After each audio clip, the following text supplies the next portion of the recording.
ನಮಸ್ಕಾರ ವೀಕ್ಷಕರೇ, ನೇಸೋ ಕನ್ನಡಕ್ಕೆ ಸ್ವಾಗತ. ನಾನು ಸತೀಶ್ ಹೊಸಹಳ್ಳಿ.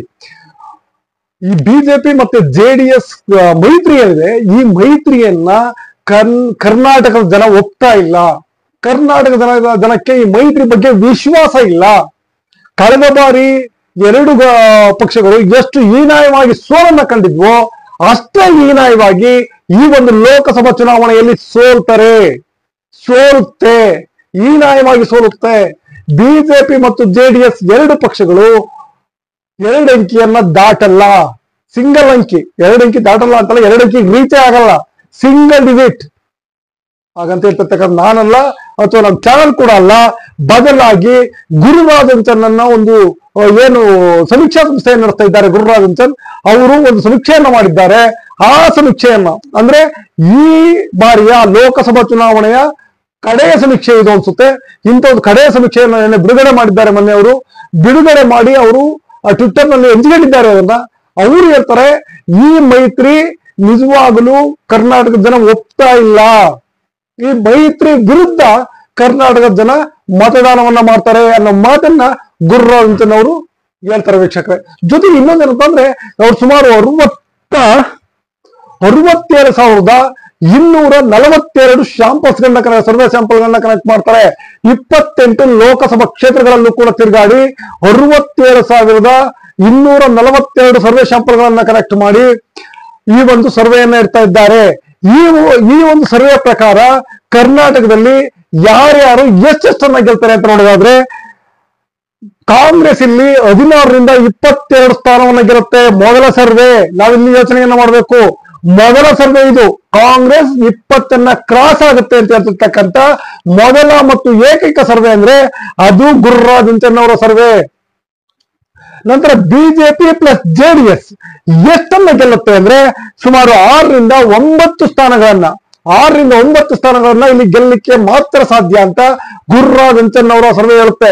ಹೇಳ್ಬೋದು, ಈಗ ಗುರುರಾಜಂಚನ್ ಅಂತ ಒಂದು ದೊಡ್ಡ ನೇಮ್ ಇಲ್ಲ, ಅವರ ಸರ್ವೆಯನ್ನ ನಾವು ಯಾಕೆ ನಂಬಬೇಕು ಅಂತ. ಗುರುರಾಜಂಚನ್ ಅವ್ರಿಗೆ ಅಂತ ದೊಡ್ಡ ನೇಮ್ ಇಲ್ಲ, ಆದ್ರೆ ಅವ್ರು ಕೊಟ್ಟಿರ್ತಕ್ಕಂಥ ಯಾವುದೇ ಸರ್ವೆ ಫೇಲ್ಯೂರ್ ಆಗಿಲ್ಲ. ಇದು ಇಲ್ಲಿ ಮುಖ್ಯ. ಅವ್ರು ಕೊಟ್ಟಿರ್ತಕ್ಕಂಥ ಸರ್ವೆಗಳು ಎಕ್ಸಾಕ್ಟ್ ಅವ್ರು ಕೊಟ್ಟಂತ ಅಂಕಿಅಂಶ ರೀಚ್ ಆಗಿದೆ, ಅವ್ರು ಕೊಟ್ಟಂತ ಅಂಕಿಅಂಶ ನಿಯರ್ ಆಗಿದೆ.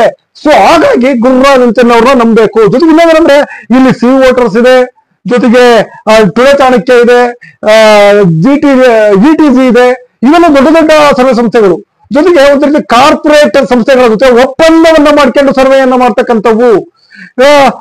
ಸಿ ವೋಟರ್ಸ್ ಎಬಿಪಿ ಅವರು ಮಾಡ್ತಕ್ಕಂಥ ಸರ್ವೆ, ಯಾವ ಸರ್ವೆ ನಿಜ ಆಗಿದೆ, ಯಾವ ಸರ್ವೆಗೆ ಅವರು ಎಕ್ಸಾಕ್ಟ್ ಅಂಕಿಅಂಶವನ್ನು ಕೊಟ್ಟಿದ್ದಾರೆ, ನಿಖರವಾದಂತ ಅಂಕಿಅಂಶವನ್ನ ಯಾವಾಗ ಕೊಟ್ಟಿದ್ದಾರೆ. ಸಿ ವೋಟರ್ಸ್ ಪ್ರತಿ ಬಾರಿ ನೋಡಿದ್ರು ಕೂಡ ಒಂದು ಅಂಕಿಅಂಶವನ್ನ ಕೊಡ್ತಾರೆ.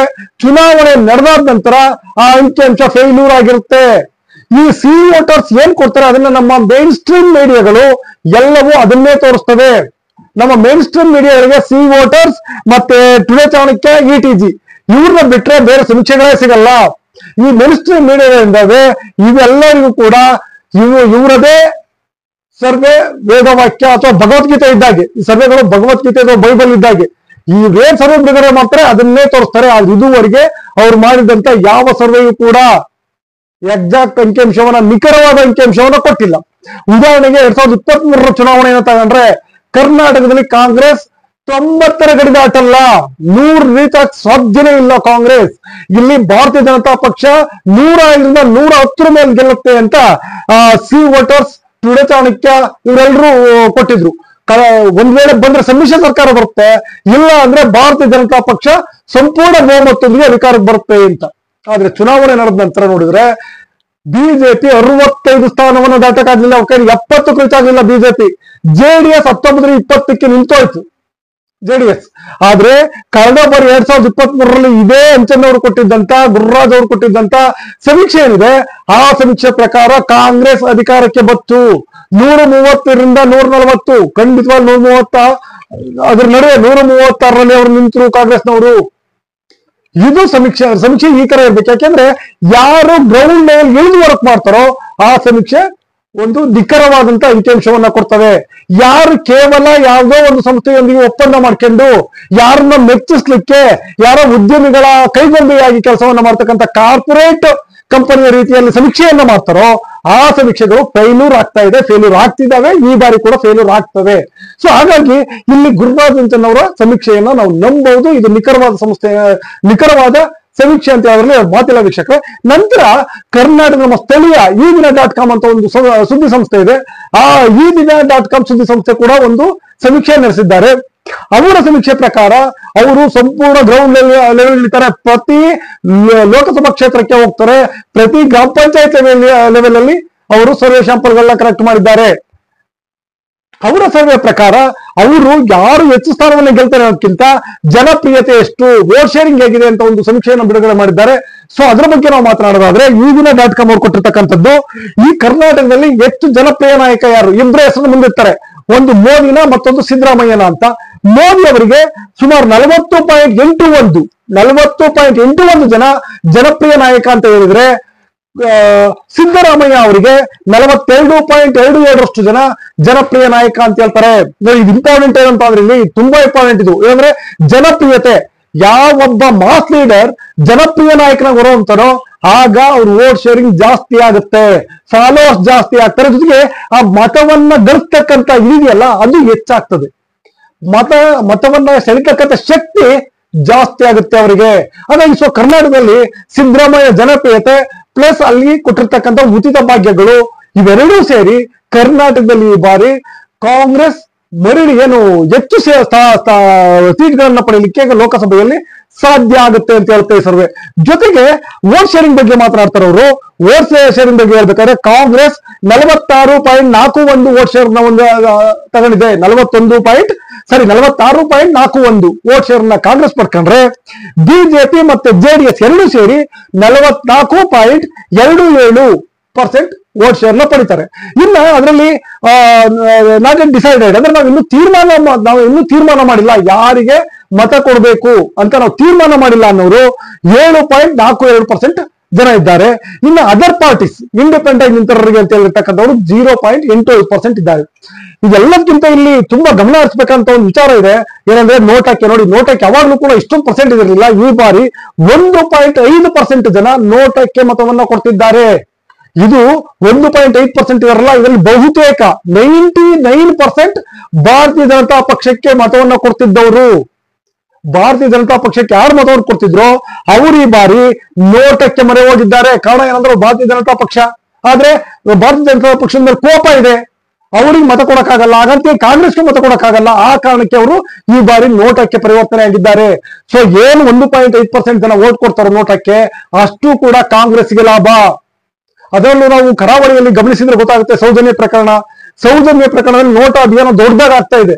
ಪ್ರತಿ ಕ್ಷೇತ್ರದಲ್ಲಿ, ಪ್ರತಿ ಮತಕ್ಷೇತ್ರದಲ್ಲಿ ಹೋಗಿ ಅವರು ಪ್ರಚಾರವನ್ನ ಮಾಡ್ತಾ ಇದ್ದಾರೆ, ನೋಟ ಅಭಿಯಾನವನ್ನ ಮಾಡ್ತಿದ್ದಾರೆ. ವಿದ್ಯಾರ್ಥಿಗಳು ನೋಟ ಅಭಿಯಾನದಲ್ಲಿ ಪಾಲ್ಗೊಂಡಿದ್ದಾರೆ, ಸರ್ಕಾರಿ ನೌಕರರು ಪಾಲ್ಗೊಂಡಿದ್ದಾರೆ, ಕೃಷಿಕರು ಪಾಲ್ಗೊಂಡಿದ್ದಾರೆ, ಇಲ್ಲಿ ಗೃಹಿಣಿಯರು ಪಾಲ್ಗೊಂಡಿದ್ದಾರೆ. ಸೊ ಹಾಗಾಗಿ ಈ 1.5% ಇದೆಯಲ್ಲ, ಇದು ಬಹುದೊಡ್ಡ ಪರ್ಸೆಂಟೇಜ್. 1.5% ಜನ ನೋಟಕ್ಕೆ ವೋಟ್ ಹಾಕಿದ್ರೆ, ಭಾರತೀಯ ಜನತಾ ಪಕ್ಷದ ವೋಟ್ಗಳು 1.5% ನೋಟ್ ಹಾಕೋದ್ರೆ ಕರಾವಳಿಯಲ್ಲಿ ಭಾರತೀಯ ಜನತಾ ಪಕ್ಷದ ಕಥೆ ಏನಾಗ್ಬೋದು. ಸೊ ಇಲ್ಲೇ ಉಳಿಸಬಹುದು ನಾವು. 1.5% ವೋಟ್ ಅವರಿಗೆ ಹೊರಡೆ ಹೋಗ್ತಾ ಇದೆ ಅಂದ್ರೆ ಇಲ್ಲಿ ಕಾಂಗ್ರೆಸ್ ವೋಟ್ಗಳು ನೋಟಕ್ಕೆ ಹೋಗ್ತಾ ಇರ್ತಕ್ಕಂಥದ್ದು ತೀರಾ ಕಡಿಮೆ ಅಂತ ಅನ್ಸುತ್ತೆ. ಆದ್ರೆ ಭಾರತೀಯ ಜನತಾ ಪಕ್ಷದ ಪರವಾಗಿ ಮತವನ್ನು ಕೊಡ್ತಿದ್ದಂತ ಮತದಾರರೇನಿದ್ದಾರೆ ಅವರೇ 1.5% ಜನ ನೋಟಕ್ಕೆ ಹೋಗ್ತಿದ್ದಾರೆ.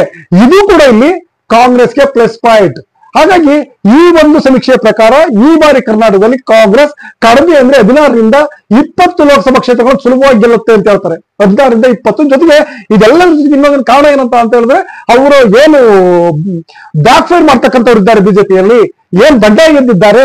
ಜೊತೆಗೆ ಜಾತಿ ಪ್ರಾಬ್ಲಮ್ಸ್ ಆಗಿದೆ. ಒಕ್ಕಲಿಗ ನಾಯಕರನ್ನ ತುಳಿಯಕ್ಕೆ ಪ್ರಯತ್ನ ಪಟ್ರು, ಹೈಂದ ನಾಯಕರನ್ನ ಅಣಿದ್ರು, ಒಂದ್ ಕಡೆ ಪುತ್ತಿಲ ಅಂತ ನಾಯಕರು ಬಂಡಾಯ ಎದ್ದು ಇಡೀ ಕರಾವಳಿಯಲ್ಲಿ ಬಿಜೆಪಿಯನ್ನ ಇದು ಮಾಡಿದ್ರು ಕೂಡ ಅವ್ರದ್ದು ಸಂಘ ಪರಿವಾರದ ವಿರುದ್ಧ ಅವ್ರದೇ ಒಂದು ಪರಿವಾರವನ್ನ ಹುಟ್ಟಾಕಿದ್ರು ಕೂಡ ಅವ್ರ ಮೇಲೆ ಯಾವುದೇ ಕ್ರಮವನ್ನ ಕೈಗೊಳ್ಳದ ಬಿಜೆಪಿ. ಈಶ್ವರಪ್ಪ ಜಸ್ಟ್ ನ್ಯಾಮಿನೇಷನ್ ಫೈಲ್ ಮಾಡಿದ ತಕ್ಷಣ ಅವ್ರನ್ನ ಪಕ್ಷದ ಉಚ್ಚಾಟನೆ ಮಾಡುತ್ತೆ. ಹಾಗಾಗಿ ಈ ಬಾರಿ ಅಹಿಂದ ನಾವು ಈಶ್ವರಪ್ಪ ಭಾರತೀಯ ಜನತಾ ಪಕ್ಷದ ಒಬ್ಬ ಅಹಿಂದ ನಾಯಕರು, ಅಹಿಂದ ವೋಟರ್ಸ್ ಏನೇ ಇದ್ರು ಕೂಡ ಭಾರತೀಯ ಜನತಾ ಪಕ್ಷದಲ್ಲಿ ಈಶ್ವರಪ್ಪನಂತ ನಾಯಕರನ್ನ ಒಪ್ತಾರೆ, ನಮ್ಮ ನಾಯಕರು ಅಂತ. ಅಂತಹ ನಾಯಕನಿಗೆ ಇಂತಹ ಶಿಕ್ಷೆಯನ್ನ ಕೊಟ್ಟಿದ್ದು ಭಾರತೀಯ ಜನತಾ ಪಕ್ಷದ ಪರವಾಗಿದ್ದಂತಹ ಅಹಿಂದ ವೋಟ್ಗಳು, ಏನು ಹಿಂದುಳಿದವರು, ದಲಿತರು, ಕುರುಬರು ಇವರೆಲ್ಲ ಇದ್ರು, ಅವರೆಲ್ಲರೂ ಕೂಡ ಭಾರತೀಯ ಜನತಾ ಪಕ್ಷದ ವಿಮುಕ್ತಿಯನ್ನು ಹೊಂದ್ತಾ ಇದ್ದಾರೆ. ಸೊ ಇದೆಲ್ಲ ಕಾರಣಗಳಿಂದಾಗಿ ಈ ಬಾರಿ ಕರ್ನಾಟಕದಲ್ಲಿ ಭಾರತೀಯ ಜನತಾ ಪಕ್ಷ ಹೀನಾಯವಾಗಿ ಸೋಲುತ್ತೆ. 2 ಅಂಕಿಯನ್ನ ರೀಚ್ ಆಗಲ್ಲ, ದಾಟದಲ್ಲ, 2 ಅಂಕಿಯನ್ನ ರೀಚ್ ಆಗಲ್ಲ, ಸಿಂಗಲ್ ಡಿಜಿಟ್ ಅಲ್ಲಿ ಸೋಲುತ್ತೆ ಅಂತ ಹೇಳ್ತಿದ್ದಾವೆ ಸಮೀಕ್ಷೆಗಳು. ವೀಕ್ಷಕರೇ, ಈ ಸಮೀಕ್ಷೆಯ ಪ್ರಕಾರ, ಈ ಸಮೀಕ್ಷೆಯ ಬಗ್ಗೆ ನಿಮ್ಮ ಅನಿಸಿಕೆ ಅಭಿಪ್ರಾಯಗಳನ್ನ ಕಾಮೆಂಟ್ ಅಲ್ಲಿ ತಿಳಿಸಿ. ವಿಡಿಯೋ ಇಷ್ಟ ಲೈಕ್ ಮಾಡಿ, ಶೇರ್ ಮಾಡಿ, ತಪ್ಪದೆ ಚಾನಲ್ ನ ಸಬ್ಸ್ಕ್ರೈಬ್ ಮಾಡಿ. Thank you.